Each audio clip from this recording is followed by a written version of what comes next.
Bonjour à tous. Donc, moi pour ma part je vais vous présenter l'Application Performance Management. Donc pareil, en 10 minutes ça va vraiment être en surface. J'aurai pas le temps de vous en parler de grand chose, mais au moins des principes. C'est quelque chose, c'est un business de niche dans l'IT qui commence à un peu sortir de sa niche et où il y a beaucoup d'argent, et c'est aussi de l'expertise à haut niveau, donc ça permet de bien s'amuser. Voilà. Donc, je commencerai par m'introduire et aussi l'entreprise dans laquelle je travaille. Ensuite, on verra le problème auquel ça répond, la solution. Ensuite, on essaiera d'expliquer un peu les enjeux et comment on approche le problème avec de l'instrumentation, du monitoring, comment on fait des tests de performance avec des qualifications de performance pour savoir si on atteint des niveaux de service, des service level agreements. Et enfin, s'il reste un peu de temps, les incidents de production, gestion de crise, mais c'est pas le plus important. Si vous avez déjà compris la première partie, ça ira. Et je finirai par conclure. Donc voilà, je m'appelle Arthur Enckenen, je suis ingénieur UTC, enfin bientôt en 2015 par l'apprentissage, donc ça fait plus de 2 ans et demi que je suis consultant en alternance, donc consultant performance et architecture. Et donc dans l'entreprise l'Innovia Consulting, qui a récemment changé de nom. Et donc on est vraiment spécialiste de la performance, on répond aux problèmes de performance, et dès qu'il y a des grosses applis en production qui n'arrivent plus à tourner parce qu'ils ont trop d'utilisateurs, c'est bon signe, ça veut dire qu'ils ont plein de business, mais s'ils n'arrivent plus à faire tourner leur appli, ça ira pas. Donc voilà, on est une quinzaine de consultants, on a nos bureaux à Paris, on représente à peu près 1,2 million de chiffre d'affaires, et on a ouvert une filiale à Casablanca depuis la fin de l'année dernière. Ça, c'est le sort de clients qu'on peut avoir en performance, donc globalement des grandes banques, le GIP, Groupement d'intérêt public pour la modernisation des déclarations sociales, c'est les impôts français pour toutes les entreprises de France, donc ça représente un paquet de requêtes journalières. Mais aussi des plus petites boîtes comme Picard par exemple, même si c'est pas si petit que ça. Donc le problème, le gros problème évidemment, c'est la scalabilité. Ça, on parle pas de performance dans le sens Application Performance Management si on parle pas de scalabilité. Il faut au moins avoir une base de clients de 50 000, 100 000 clients pour que ça devienne intéressant, ou alors d'avoir des applications particulières qui demandent beaucoup de requêtes. Et donc l'objectif, c'est que les applications restent disponibles et rapides, réactives, parce que comme il y a certaines règles, comme si on attend une page web plus de 2 secondes, en général, le gars fait back sur la recherche Google, revient et va aller trouver un autre site web, et donc c'est un client potentiel, un prospect qu'on perd. Et donc quand on dit, par exemple, je veux avoir des temps de réponse qui soient sur toutes mes pages de moins de 2 secondes, et que ça supporte 200 000 utilisateurs quotidiens, voilà, et que ça soit disponible 99,99% du temps, en fait on formalise ça et on arrive à un service level agreement, donc un niveau de service qui est souvent contractuel entre un hébergeur par exemple, ou même un éditeur, ça dépend. Donc la solution, c'est de maîtriser ces infrastructures, c'est de maîtriser l'architecture logicielle qu'il y a derrière, c'est de faire des optimisations spécifiques pour des choses spécifiques. Par exemple, toutes les entreprises ont des problèmes spécifiques. Dans l'e-commerce, ça va être de dire quel est le produit que je vous recommande puisque vous regardez des tablettes, peut-être un smartphone, peut-être une liseuse. Ça va être des data analytics. Et ça, souvent, si on le laisse sur le serveur d'application, ça peut tourner, ça peut bloquer le reste, ça peut prendre le CPU. Une architecture bien maîtrisée dans ce cas-là, c'est de mettre ce traitement dans un batch, sur un serveur de batch bien séparé, et qui apporte ses réponses en asynchrone au serveur d'application. Et donc, comment arriver à ça? C'est justement là où vient l'APM, l'Application Performance Management. C'est donc on teste, on mesure, parce que ce qu'on ne mesure pas, on ne peut pas savoir si... on ne peut pas l'optimiser, on ne peut pas l'améliorer. Et il faut aussi analyser, trouver des solutions, aller plonger dans le code, aller plonger dans les schémas d'architecture, savoir pourquoi le switch qui est ici, à cet endroit-là, il fait de la réplication à tant de systèmes, et toutes les choses comme ça. C'est quelque chose qui peut se mettre en intégration continue.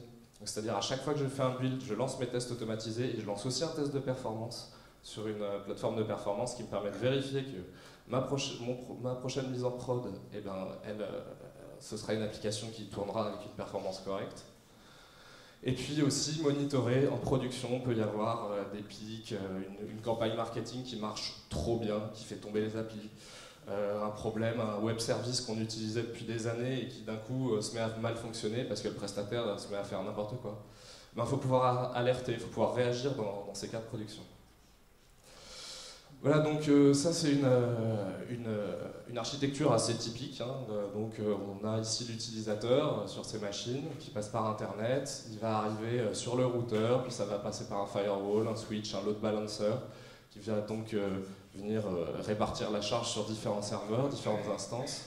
On va passer à travers le front, donc les web serveurs, les portails, qui va finalement arriver donc sur le cœur de notre application, qui tourne sur les serveurs applicatifs. C'est là où vous avez tout votre code Java ou autre chose, et qui vient appeler tout un tas de back-end, que sont les databases, mais aussi les web services. Ça peut être des services de paiement externes, ou encore le CRM des commerciaux qui ont envie de savoir combien vous vendez sur un site d'e-commerce. Et donc la performance, elle s'applique sur toute la chaîne. C'est end-to-end parce que si le petit switch ici il a un problème, et c'est toute la chaîne, toute l'application et tous les temps de réponse qui auront un problème. Donc c'est pas uniquement un problème dans le code qui se fait sur le serveur applicatif. Donc voilà, quand il y a par exemple ici un back-end qui répond mal, qui répond lentement, et ça va se ressentir ici du côté de l'utilisateur. Et donc avec des solutions de monitoring, et c'est là où c'est important, et on voit que d'un coup, à une certaine heure, on a nos temps de réponse qui ont décollé comme pas permis, qui ont dépassé les limites de warning et d'alerte. Et donc on est au courant que l'utilisateur se retrouve avec soit une page d'erreur, soit une page qui met extrêmement longtemps à arriver. Et instrumentation, c'est quoi? C'est par exemple, je découvre que ma transaction ajoutée au panier pour un site d'e-commerce, elle prend énormément de temps. Donc ça, c'est une transaction métier, c'est quelque chose que tout le monde comprend dans la boîte, même les commerciaux. Quand ils font ajouter au panier, le client, ça met 5 secondes. Où est le problème? Comment optimiser?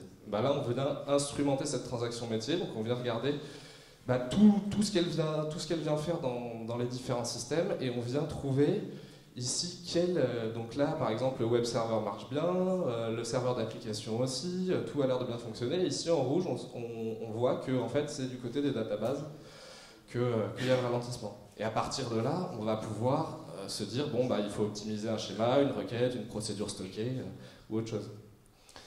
Et donc ça, c'est typiquement les dashboards qu'on a en infogérance. Donc c'est un dashboard qu'on a chez un de nos clients. Et donc on peut voir différentes applications d'authentification et ensuite différents groupements d'applications qui sont séparés en plusieurs choses.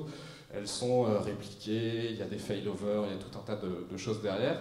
Et elles ont toutes leurs dépendances en bas, donc une database, un serveur de mail, un serveur JMS, ici c'est un SonicMQ je crois.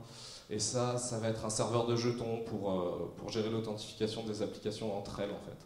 Parce qu'il y en a quand même pas mal, il y a pas mal de web services aussi.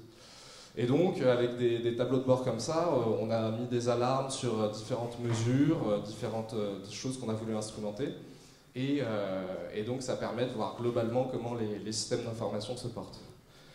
Et donc, en exemple de diagnostic, je vous en ai un peu donné, mais là, sur cette slide, il y a quelque chose c'est assez intéressant, c'est justement d'analyser le problème. Est-ce que c'est un problème qui arrive toujours à un temps T, par exemple, qui est dû par un cron qui lance un batch et qui va venir faire un gros traitement, ce qui va mobiliser le CPU de la machine applicative, le problème que je présentais au début, où il faudrait séparer ça sur une autre machine de batch.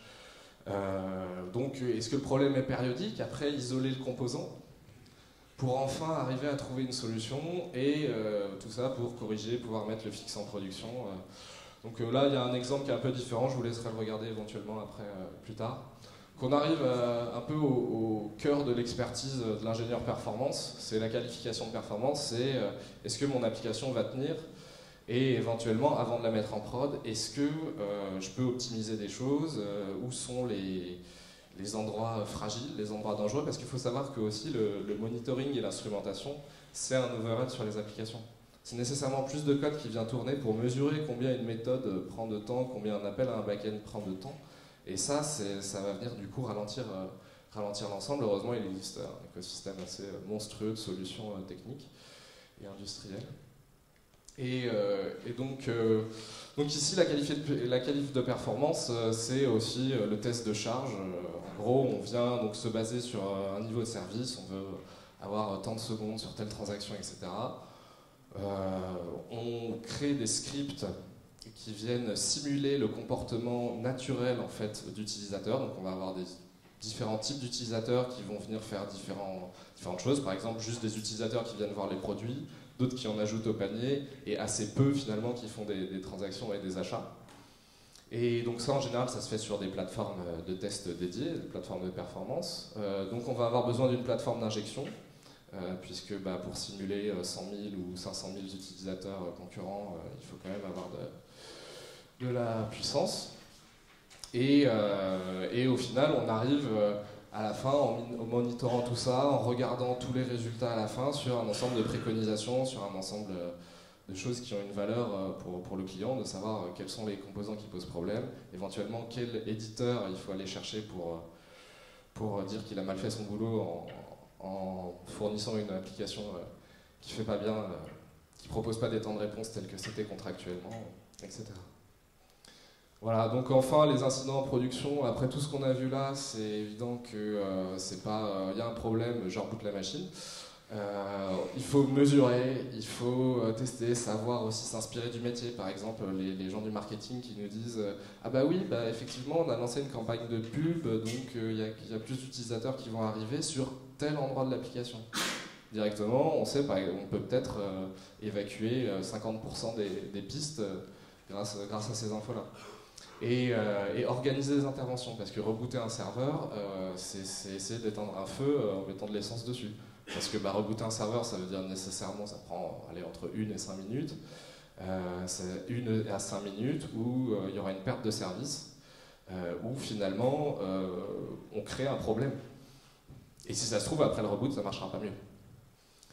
Donc voilà, on observe et une fois qu'on a fait une intervention, on remesure, on revérifie toujours pour finir en faisant un petit bilan une fois que les cellules de crise, que la gestion de la crise, etc. sont terminées, sur comment éviter d'arriver à des nouveaux problèmes comme cela.